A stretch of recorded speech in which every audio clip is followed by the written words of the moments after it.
बाजारामधून आपण अनेक वेळा श्रीखंड आणून खातो.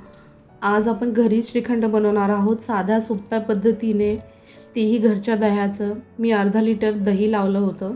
हे पहा, त्याच्यावरती जे पाणी आहे किंवा एक्स्ट्रा पाणी ते काढून टाकण्यासाठी एक चाळणी घेतली आहे. खाली एक बाऊल आहे. आता एक वरती रुमाल टाका, कुठलाही पांढरा कपडा स्वच्छ, आणि याच्यावरती पूर्ण दही टाकून घेतलं आहे. आता या दह्याचा चक्का बनवण्यासाठी आपल्याला पूर्ण दह्याचं पाणी काढून घ्यायचं आहे. तुम्ही याला गाठ मारून कुठेही अडकून ठेवू शकता. ह्या रुमालाला गाठ मारा आणि कुठेही अडकून ठेवा, किंवा या चाळणीमध्येच असं एक प्लेट ठेवून वरती काहीतरी जड वस्तू ठेवा, म्हणजे पूर्ण पाणी निघून जाईल ह्याचं. हे रात्रभर ठेवावं लागेल. जर दही आंबट असेल तर खूप जास्त आंबट होईल. जर तुमच्या फ्रीजमध्ये जागा असेल तर तुम्ही फ्रीजमध्ये ठेवा. हे पहा, सकाळी पूर्ण पाणी निघालं आहे.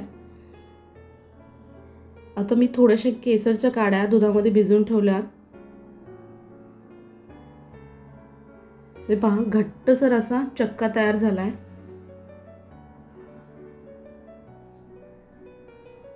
तुम्ही फ्रीजमध्येही ठेवू शकता जर आंबट जास्त नको असेल तर, किंवा रात्रभर बाहेर ठेवलं तरीही चालेल.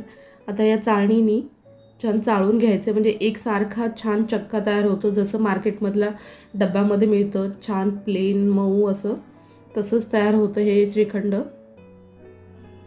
या प्रकारे चाळून घ्यायचं आहे आपल्याला.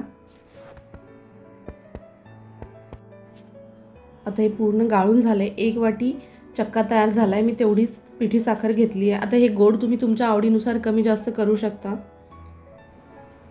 थोडंसं विलायची पावडर टाकलं आहे, एक अर्धा चमचा. याच्यामध्ये ड्रायफ्रूट्स टाकले तरी चालतात, किंवा बारीक कापून फळं ज्यांना पाणी नाही सुटत तेही टाकले तरी चालतात.